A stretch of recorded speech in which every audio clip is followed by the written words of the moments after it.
Hi everybody, welcome back to my channel. My name is Zara and today I'm going to be doing the Answers Can't Be Books tag. I was tagged by Alan and also by Philip, which was a lovely surprise. Thank you both so much for tagging me. I will link down both of their videos and both of their channels. They're both fantastic. If you're not following them, you absolutely should, because I love both of their content and they're both wonderful human beings as well. And without further ado, let's get started. The first question is, what's something that you own too many of other than books? Two things: postcards and plants.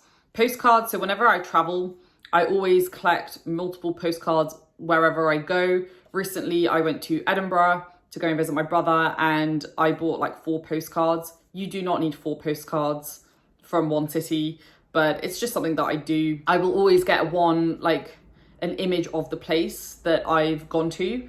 And I will also tend to buy postcards in kind of any museums that I go to as well, because it's just kind of a nice memento of going to that museum. So I have a lot of postcards and it's a problem, I'll be honest. The second thing is plants. I love plants. One day I will show you my plant collection if that's of interest to anybody. But it's kind of a running joke with some of my Discord friends that I love plants a lot. Well, you know, they help sustain life. So it's a good thing to have an obsession with, I guess.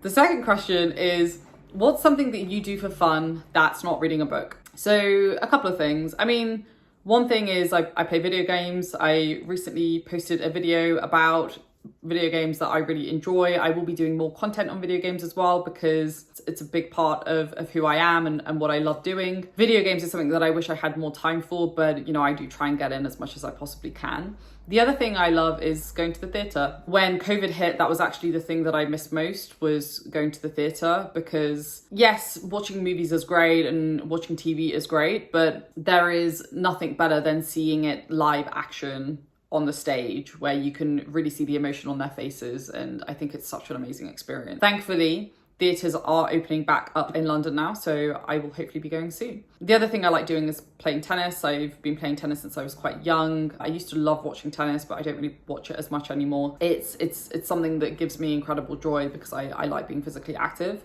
And then the last thing is Sudoku. I'm a big Sudoku fan. I play Sudoku kind of multiple times a day because it really helps keep me, as weird as it sounds, it kind of helps keep me centered. If I'm feeling distracted, I will often do Sudoku because it just kind of helps take everything else out of my mind. So that's always nice. You know what else I do for fun? I love my job. I find my job fun. So a lot of the time when I'm not actively working or in meetings or, you know, working normal working hours, I'll be doing stuff for work because I love what I do.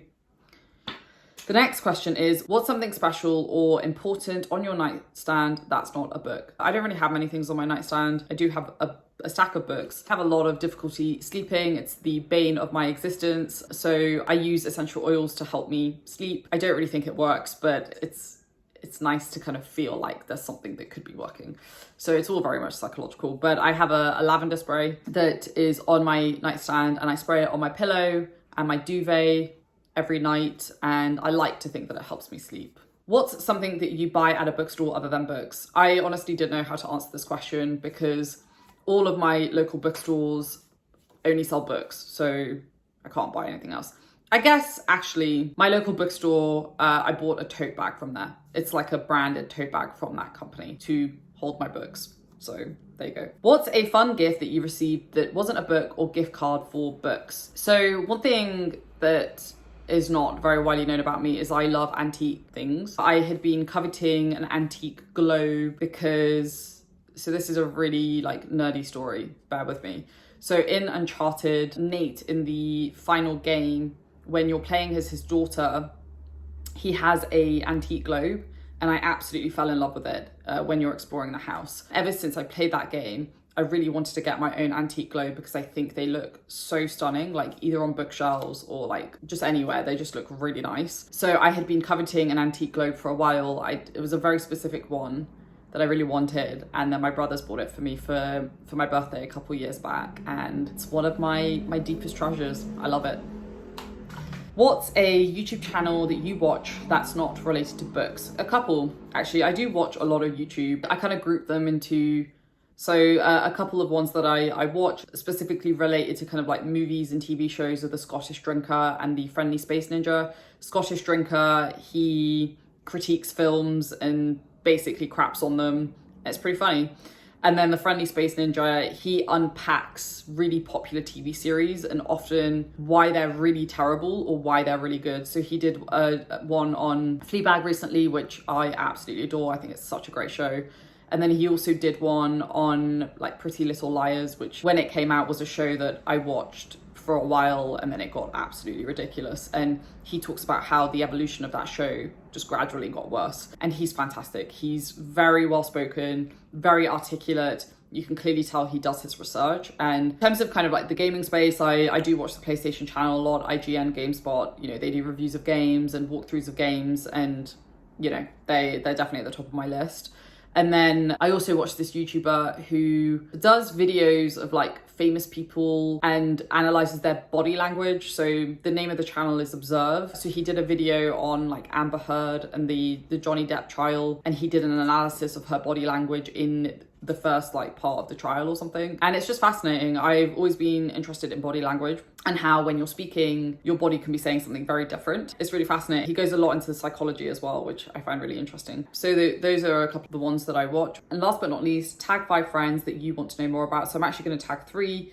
If any of you 3 have been tagged before, just ignore this video. Andrew at Andrew Wizardly Reads. Andrew's fantastic. He's got such great energy and I've been loving his content. Kate at The Literary Apothecary. Kate is lovely. You should go check her out. And then Overly Average Ben. I came across Ben recently. I've been watching his videos over the last couple of days and he's great. And I also love that there's another Brit on BookTube, so go Brits. Anyway, that's it for this video, folks. I hope you enjoyed it. Let me know if any of this surprised you. Some of it probably did. Otherwise, I will see you in the next video. Take care, stay safe, and I will speak to you soon. Bye.